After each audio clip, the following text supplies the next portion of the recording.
Minha única pretensão quando eu voltei era me divertir, poder jogar com a camisa do meu clube, sabendo, eu sabia, ninguém mentiu para mim, eu sabia de todas essas dificuldades, eu sabia de tudo isso que está acontecendo, eu sabia como funcionaria. Muita gente diz assim em futebol, contrata o jogador que a torcida paga. Isso eu sempre soube que é uma das maiores mentiras que existem em futebol. Isso eu falei pro presidente do Curitiba, o Dr. Vils. Falei, vai ser uma festa bonita, quando eu chegar, a torcida vai comparecer, mas 10 dias depois eu sou jogador do clube, eu já não sou mais novidade, a gente tá vendo isso, o estádio tá com a média parecida com a dos últimos anos, não tem nada de diferente, não tem nada de extraordinário. Eu só discordo de você do momento, eu acho que o Brasil vive esse momento há muito tempo, né? Mas ir pra rua é a primeira vez assim, depois de muito tempo. Talvez a segunda, né? Teve aquela situação do impeachment do Fernando Collor, mas que era mais direcionado para ele, né? Para a saída dele, para a queda do governo dele. Agora não, agora foi uma situação que até essa coisa das redes sociais ajudam, né? Porque você vai se juntando através de Twitter, através de Facebook, e aí uma coisa que acontece lá no Nordeste acontece simultâneo aqui em Curitiba. Mesmo com essa distância louca desse país enorme que a gente vive, as coisas aconteceram. Então acho que esse momento de turbilhão no Brasil ele já vem acontecendo há muito tempo e agora o povo perdeu a paciência, né? O povo perdeu a paciência, não sei se foi proposital, né? No momento de Copa das Confederações, no momento em que o mundo nos olhava, mas eu acredito que foi legal porque o povo tem que ir para a rua, nós vivemos numa democracia, uma democracia muito nova, e que de repente a gente está começando a saber usar as armas que nós temos, né? Não, para mim não passa batido. Eu só acho que a CBF não tem uma interferência no futebol tão grande. Eu acho que a CBF cuida da seleção brasileira. Eu acho que quem cuida realmente do futebol brasileiro é a Globo. A Globo é que comanda. Por exemplo, a gente joga bola 10 horas da noite, cara. Pra eu que vou jogar, é ruim, eu tenho que ficar no hotel o dia inteiro esperando um jogo 10 horas da noite. Já é ruim, mas porra, eu tô num hotel, confortável, tranquilão, na boa, vou só jogar, 90 minutos vai acabar o jogo, vou tomar meu banho, alguém da minha família vai me pegar, eu vou pra casa. Se eu jogar fora de casa, eu pego ônibus, volto pro hotel pra no outro dia voltar pra casa. Agora, eu fico pensando num torcedor do clube, como já acontecia comigo, o cara sair de casa, do trabalho dele, para chegar no clube, no estádio às 10 horas da noite, assistir um jogo. O jogo vai acabar meia-noite, o cara voltar para casa, o cara ter que acordar às 7 horas da manhã no outro dia, isso é desumano. Por isso que o estádio esvazia, não tem como. E aí, porque não adianta, a gente sabe que a Globo trabalha com a novela. Eu brinco aqui com os caras, o jogo de quarta-feira é depois do último beijo da novela. Deu o beijo da novela, vai começar o jogo. Entra lá o narrador, quem estiver trabalhando no dia, chama e tal e vamos embora. Então, a posição da CBF, eu acho que na verdade a CBF para os clubes brasileiros é só uma sala de reuniões. A CBF está lá como um salão de reuniões. Agora, na minha opinião, eu não conheço os bastidores, isso eu estou dizendo de quem vê à distância. A CBF cuida da seleção brasileira. A seleção brasileira evoluiu muito em termos de patrocínio, de dinheiro, essa coisa toda que a gente sabe. Agora, em termos de futebol, de crescimento, de comando realmente, eu acho que quem tem é a Rede Globo. Eu não sei, cara, eu não sei como é que funciona, porque na verdade eu já perco muito tempo e perco muito da minha energia tendo que trabalhar, tendo que ver as coisas do meu clube, tendo que ver a situação de dia a dia, e fora isso eu tenho a minha vida à parte. Então eu só posso falar, eu só emito opiniões de coisas que realmente eu conheço. Então, se você me perguntar como pode mudar, eu desconheço essa história, porque eu nunca tive tempo para buscar situações novas para fazer que fosse diferente na frente. Digo para você que tenho muita curiosidade. Agora, essa minha curiosidade ela só vai ser diminuída ou terminada de vez quando eu não estiver mais jogando, que aí eu vou ter tempo para conversar com as pessoas, buscar outras coisas, porque hoje em dia, com essa coisa do futebol, principalmente aqui no Curitiba, que a gente tem que fazer essa coisa diária de mostrar para os outros de que é possível a gente, por exemplo, ganhar em Porto Alegre do Grêmio, ganhar do Corinthians no Pacaembu. Isso, como energia, a gente perde muita energia e perde muito tempo. E fora isso tem a minha vida pessoal, então eu realmente não sei te dizer o que fazer. Agora, eu acho que as pessoas que dirigem os clubes, presidente, diretores, essas pessoas têm esse conhecimento e talvez tenham a solução para fazer um futebol diferente. Não, para mim, no meu pensamento, eu parei de ir com o Parreira. E depois do Parreira veio o Dunga e veio o Mano Menezes e agora voltou o Filipão. No meu pensamento, naquela situação que eu comentei agora há pouco, por pura opção do treinador. Pelo treinador achar que existiam jogadores que se encaixavam melhor naquilo que ele imaginava. Nunca olhei como perseguição, nunca olhei como conflito de interesse e continuo não olhando. Para mim, cada convocação que o Filipão faz agora, o Filipão faz dentro das conversas que tem com o Murtosa, que ele confia muito, com o Parreira, que agora é da comissão técnica dele, e dentro das convicções que ele tem. Não concebo acreditar que exista uma situação diferente. Dunga e Mano Menezes... Mesma coisa. Eu falei o Filipão porque o Filipão é o treinador de momento. Mas tanto o Dunga quanto o Mano Menezes, eu prefiro acreditar que eles convocavam dentro das convicções que eles tinham e que trocavam ideia com seus pares ali de comissão técnica. Não, nunca fiquei frustrado. Nunca? Na verdade, a minha única frustração com a seleção brasileira foi a não ida em 2002, porque eu tinha certeza que eu iria. Eu tinha absoluta certeza que eu jogaria o Mundial. Principalmente depois que o Djalminha deu a cabeçada no Irureta, eu achei que eu iria mesmo. Essa foi a minha única frustração. E também trago comigo que o Filipão não me levou pelas convicções dele de que os outros jogadores se encaixariam melhor naquilo que ele queria.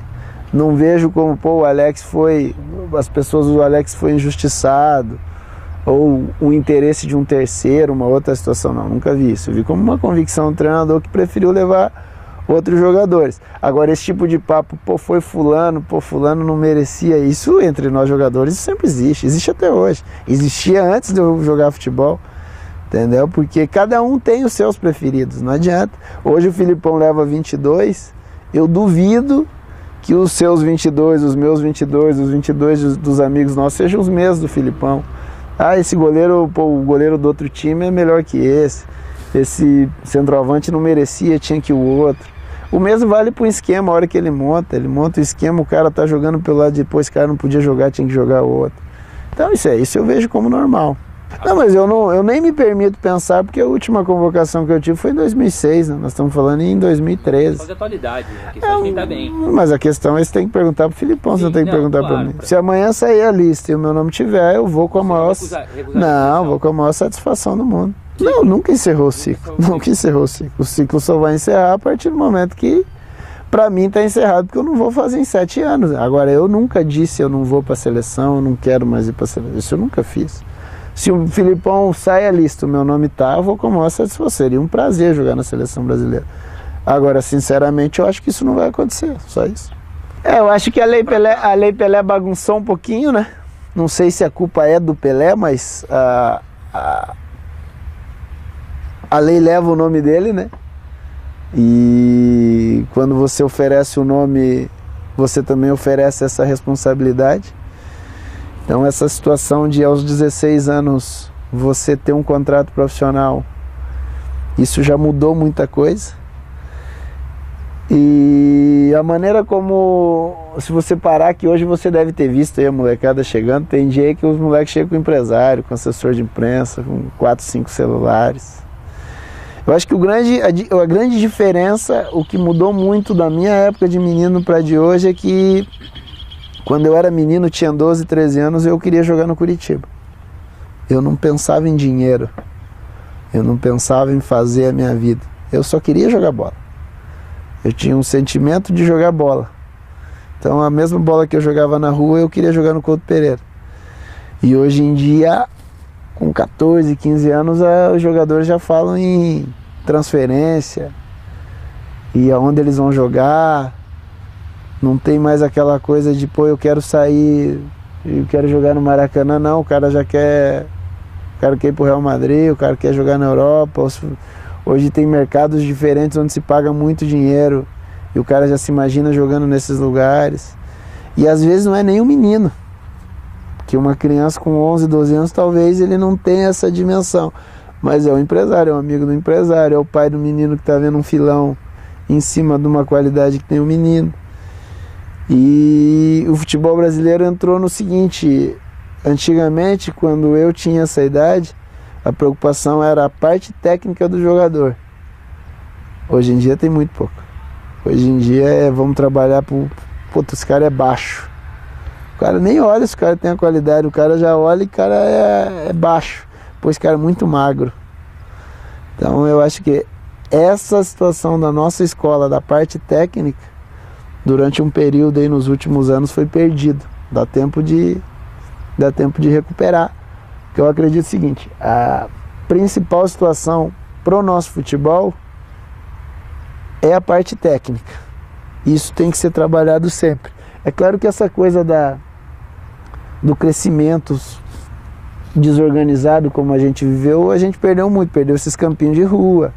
Molecada, eu, por exemplo, jogava futebol na rua.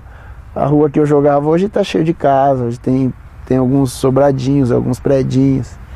Então isso também se perdeu. Mas trazendo para dentro dos clubes, que é onde realmente se forma o jogador de futebol, deixou-se de lado um pouquinho a parte técnica e enfatizou demais a parte física.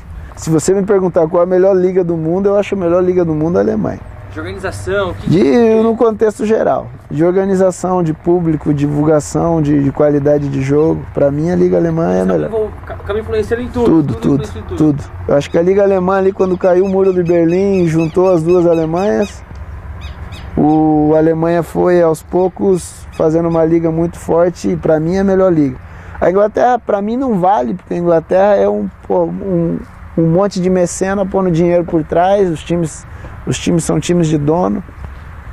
Times tradicionais como era um Liverpool antigamente já não é mais da torcida, já tem um dono. Aí você pega o Manchester City, que até 5 anos ninguém ouvia falar, foi lá um cara e deu um aporte financeiro absurdo. Então liga como clube, como contexto dessa coisa do torcedor participar no clube, dos estádios estarem lotados, de ter pouco alemão jogando fora da Alemanha. Isso tudo eu acredito que a liga alemã seja, na minha opinião, é a melhor. Não, os clubes têm que se juntar. Os clubes têm que... O clube dos 13 é uma palhaçada, Não sei, é aquilo que eu falei no início da entrevista. Eu realmente desconheço esses bastidores, mas tem que passar por alguém. E esse alguém é o clube de futebol.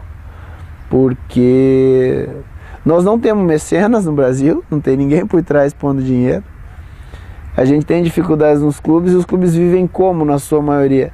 Talvez o Corinthians agora esteja se reestruturando e vendo o futebol de uma maneira diferente e talvez por isso, nesse momento, faça tanto sucesso, e a tendência é que faça cada vez mais sucesso. Mas a grande maioria dos clubes vive do dinheiro da televisão. E aí, com o dinheiro da televisão, fazem algumas loucuras, extrapolam o orçamento e aí está feito um rombo grande, começa a antecipar dinheiro de televisão.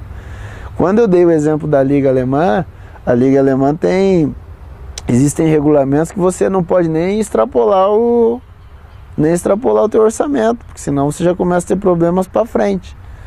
E no Brasil a gente sabe que, você quebrar a regra no Brasil, o cara acha que é legal, o cara acha que é bonito. Porque o bonito não é ser honesto, o bonito é ser malandro e quebrar uma regra. Então eu acredito que para segurar grandes nomes, e esses grandes nomes aí com 22, 23, 24 anos, a liga tem que ser forte, que é o que acontece na Alemanha. Eu, por exemplo, eu não concebo alguém falar que o Campeonato Espanhol é melhor que o Campeonato Brasileiro. Eu não concebo, porque eu não acho melhor que o Campeonato Brasileiro. Talvez Real Madrid e Barcelona sejam melhores porque têm orçamentos absurdos e conseguem contratar grandes jogadores.